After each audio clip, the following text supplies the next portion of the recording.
कोई ऐसा व्यक्ति नहीं है जो न जानता हो कि भारतीय जनता पार्टी की सरकार में झूठे इनकाउंटर हो रहे हैं। ये पहला झूठा इनकाउंटर नहीं है यूपी का, तमाम इनकाउंटरों पे उंगली उठी है। जाति के आधार पर समाजवादी पार्टी उसके समर्थन में खड़ी हुई है। हमारी प्रदेश की सरकार की प्रतिबद्धता है कि अपराधी अपराधी होता, अपराधी की कोई जाति नहीं होती। महर्षि योगी जी के नाम पर जो ट्रस्ट था उसमें भी कुछ अधिकारी लोग घुस गए, पता लगा है, केवल इसलिए कि उन्हें पता है कि उसकी कीमत कल क्या होगी। तो एक तरफ तो जहां ये लूट मची उत्तर प्रदेश में, वहीं अन्याय की सब सीमा टूट गई हैं। अभी हमें सुल्तानपुर के परिवार के सदस्य मिले जिनके बेटा इंजीनियर।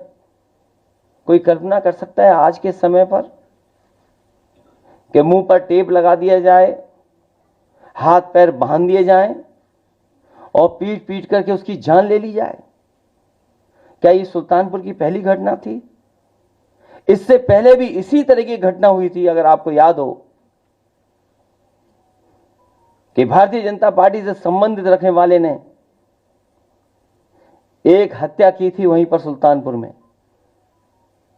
और अभी जो झूठी कहानी पढ़ी जा रही है इनकाउंटर को लेकर के,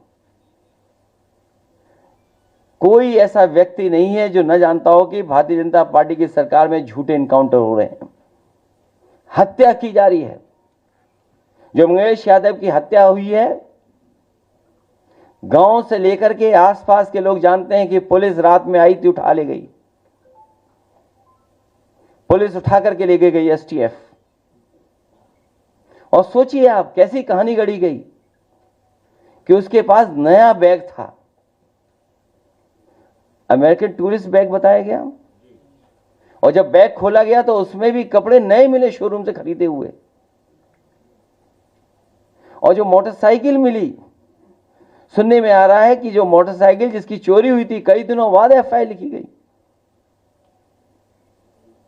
और उसके घर परिवार के लोगों के मां का इनको दर्द समझ में नहीं आ रहा, बहन के आंसू नहीं समझ में आ रहे हैं।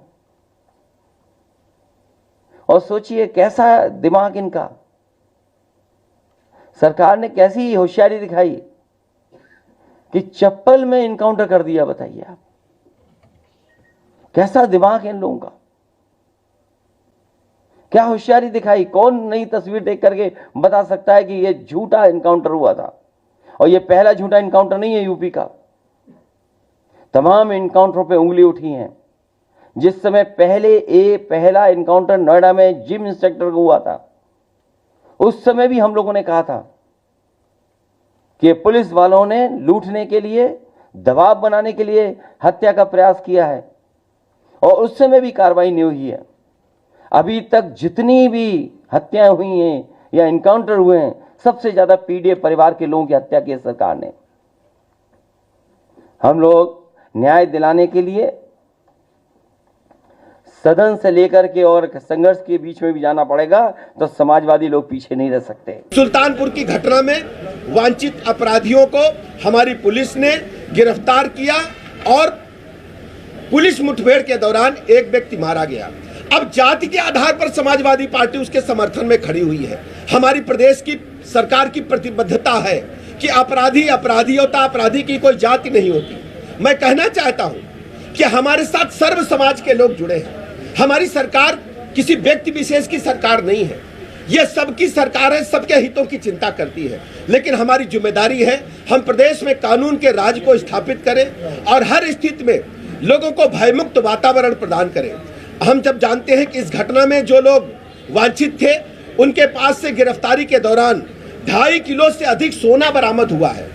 जो दिन दहाड़े लूट हुई थी, 2.5 किलो से अधिक सोना बरामद हुआ है।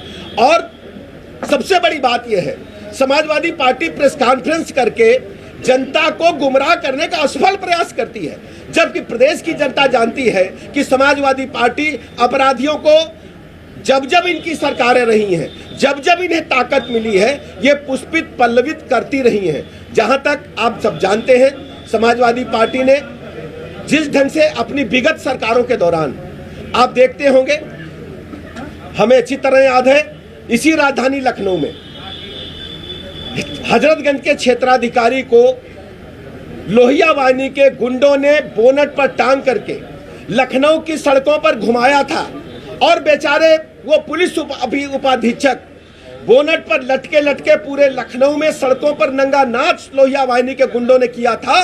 फिर लोहिया वाहिनी के गुंडों की हिम्मत देखिए, उस समय जब समाजवादी पार्टी की सरकार थी, उस जीप को ले जाकर के एसएसपी लखनऊ के बंगले में घुसा दिए थे और एसएसपी लखनऊ के माध्यम से उन गुंडों को, जिन लोगों ने क्षेत्राधिकारी हजरतगंज को बोनट पर जीप पर टांगा था, उनको बचाने का काम हुआ था। आज तक उस घटना में कितने लोगों की सजा हुई है, समाजवादी पार्टी बताए।